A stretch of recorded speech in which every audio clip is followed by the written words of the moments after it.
Welcome to the Ask An Aggie Podcast, where we're exploring the ins and outs of college life here in College Station. We want you to have the best college experience you can, so listen in as we dive into relevant topics that will help you navigate this new and exciting stage of life. Well, hey guys, this is Jordan with the Ask An Aggie Podcast, and I'm joined by Asher. Asher, you are a student with us. I've been out of college now for 10 years, and so today, as we start off the podcast, we are asking that big question: how is college different than high school? And so just tell us, when you were getting ready that summer before, like so many of our listeners are in right now, what were some of the fears you had for coming to college? Yeah, so going into college, a lot of my worry had less to do with the academic side of things and more to do with the entire lifestyle change. Of course, there were things that I was going to have to focus on academically, like, okay, now I have a different schedule. Sure. I'm not going to class every day of the week. I don't know. I had some teachers who were playing some scare tactics to me in high school, like saying, okay, you're going to have to study 3 hours for every hour that you're in class. Yes. And I mean, there were those worries, but more realistically, I was worried about, okay, I'm about to leave my family. I'm going to have to be on my own. What happens if I have to go to the doctor? Like, I don't have a doctor here. Sure. Where am I going to eat? When am I going to eat? What is it going to look like to live with someone I've never met before, or just not know anyone coming in? Yeah, that is, for a lot of students, walking into a city they don't know, surrounded by people they don't know, and sharing a space now that they're living in with someone they don't know. It can be overwhelming. Absolutely. And that's probably an episode for us to dive into later, but you didn't know your roommate when you got here? Yeah. Okay, so I guess maybe let's continue to build on that. What was probably the hardest thing for you to get used to when you got to college? The hardest thing to get used to was probably the lack of rhythm and routine. And this is coming from a high school day where you have your 8 periods, you go to the same class, yes, you see the same teacher, you're in the same room with 30 people, and now one day you go to this building, the next day you go here. Yes. Okay. And the thing is, even going into college, I was less busy. Right. In high school, I had my 8 periods, and then I was, heavily involved in this organization. And then I had these things to go to, these other commitments. But going into college, even though I had less to do in general, it was harder because I had to go to different classes where, the teacher doesn't know me, where I don't know the people I'm sitting next to, and having to learn a system for each class. What I mean by that is, I had to learn, okay, this class is structured this way. They're going to be graded this way, and I need to learn how to study for this test as opposed for another class where, we're looking at multiple choice tests versus short answer tests.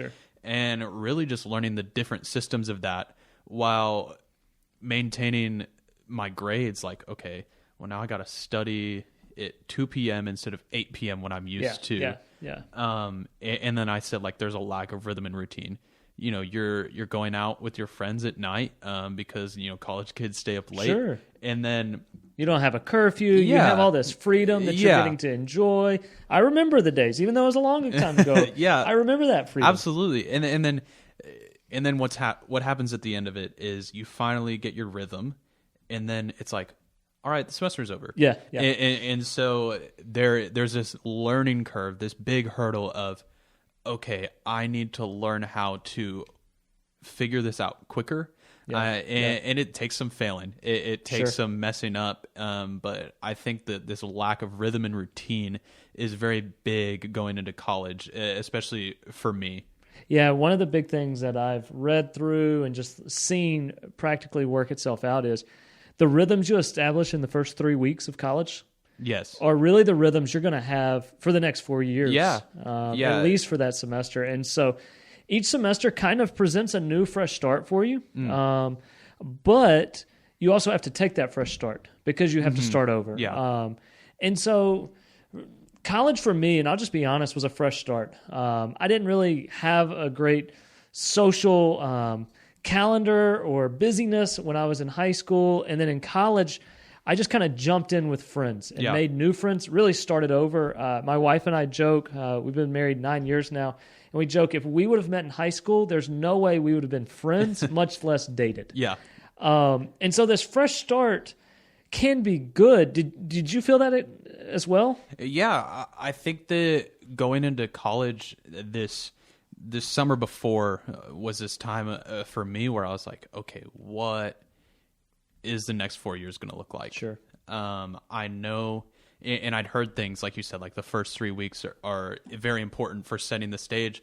And more than that, I'd heard, okay, what you do in college sets the stage for the rest of your life. Yeah, that's true. And so I sat there thinking like, okay, do I want to be defined by the same things I was defined by in high school? And so I began to realize that coming into college, there's these new opportunities. There's new people I can get involved with. Sure. There's ways I can structure my day. There's ways I can handpick who I hang out with because I mean, especially at A&M, there's 60,000 people. Yeah. I can handpick the people who are going to be good for me. And not that I'm cutting everyone else out of my life, but I can say like, okay, these people are involved in things that I like. They are standing true to themselves. You know, they represent the values that I have. Sure. Yeah. And I was able to go in and surround myself with those people to even make that fresh start easier. That's good. Yeah, we one thing and kind of we've been dancing around is this idea of freedom in college. There's so much freedom. There's so much opportunity. We've talked about that before. I mean, you're coming to a school that has so many different majors and so many people are going to be all sorts of things. There are majors I didn't even know existed that people are putting their career in that focus. You know, there's limitless possibilities here. But also, let's just kind of talk about this as we kind of move towards the end today. Responsibility.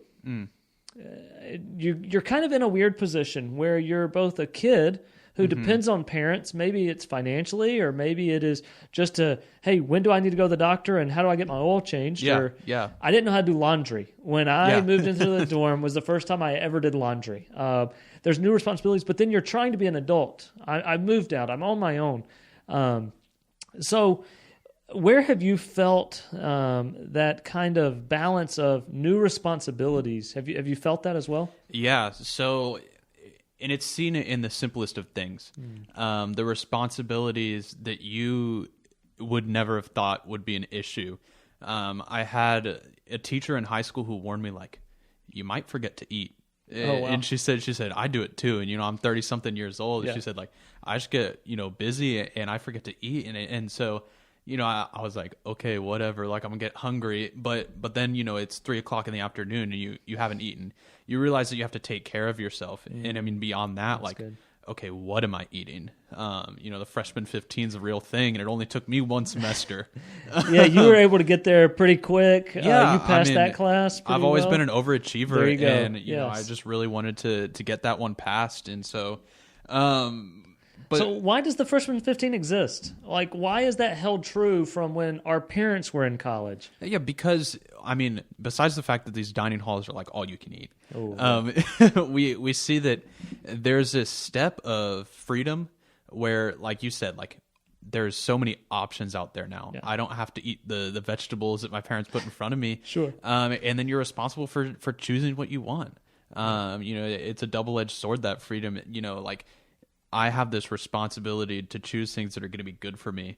And, food's a silly example, but if you look into, your career choices, your academics, I have this responsibility to decide how I'm going to study, because these teachers aren't going to be holding my hand, or the professors aren't going to be holding my hand through this. They're not at all.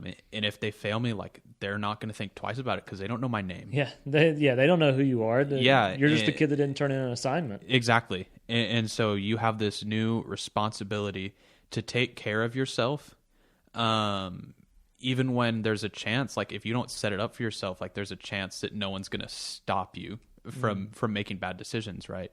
Oh, that's true. And so I think the key here is to know that going into college, you can set yourself up for success, especially in who you surround yourself with. In a lot of ways, you might feel like you're alone going into this. You know I did. I went in, I had a couple friends from high school who had went to my high school, and we're going to A&M now, but there's this new step of, now I have to rely, instead of my parents, like I have advisors, I have counselors, I have churches in town that I can get involved with, and I have other people who are going through this. So no one is holding my hand anymore. But at the same time, I can know that I can rely on people. Yeah, there's resources throughout town that, when we've thought about this, we know you're going to fail in some of these areas. Yeah. You're going to make a mistake. It's unavoidable. Yeah. And what's nice is there's a safety net of sorts where, if you fail a class, we get to go try again sometimes. Yeah. You can go and meet with a counselor, and you're going to take a class that's not going to even count towards your major because you thought it did and it didn't. You just didn't know what. Yeah, and everybody has that story. Everybody has that, but there's a safety net in a sense where you're not going to ruin it all. No. So you're getting to try and step into this new freedom and new responsibility, but also be surrounded by resources of people to help. And what I loved hearing you say so much is, who you're around matters. Yes. And surrounding yourself with people who will encourage and help you is going to be pivotal for success in this new stage of life. Yeah, without a doubt. So I'm going to end with one last question for you. Well, you said you were going to end 5 minutes ago. I know, that's what I do. He said he's a college pastor. Yes. I mean, his pastor thing, like he said 5 minutes ago, we're going to end, and he was barely on his first point. As long as the microphone is still in front of me and nobody is stepping in the way, I'm going to go for it. Is there anything better about high school than college? So the thing that I miss most about high school might be that routine. Being able to work really hard, for the set time of day, and being able to just say like, okay, that's when I work. And I think that I've lost that in myself going into college, but it doesn't have to be. It can be found. It can be found. And I've adjusted. I've learned, okay, well, I don't have to work so structured, right? But I think there is that draw of like, okay, I don't have to think for myself as far as routine and rhythm went. Sure. Yeah. But in general, college is just better. It's so much better because you have, the things we talked about, these freedoms, these opportunities, these ways that you could just hang out with your friends all the time. And if you want to drive to Waffle House at 2 a.m., like, who's stopping you? Yep. Because college is so much more than academics. Yeah. It is. I look back missing the opportunities that we had and just the experiences that were made over stupid things that we did. Absolutely. And, it is such a fun time that if you jump in and be a part, there's academics to be done, there's responsibility to maintain. However, there are experiences and stories that will be made that will shape your life. Yes. So high school and college are different. It's not something I think you should be scared of. And there's going to take a little bit of responsibility on your part to be prepared. However, if you will jump in and trust it, these will be the best 2, 3, 4, maybe some of you get to go 5 even. Or years 6. of your life. A couple of victory laps. Yeah, like go to call for them. it. As long as you can figure out how to pay for it and make it last as long as you can. So thanks for joining us on this first episode of the Ask An Aggie podcast. We're here to help you excel and succeed in your time at A&M.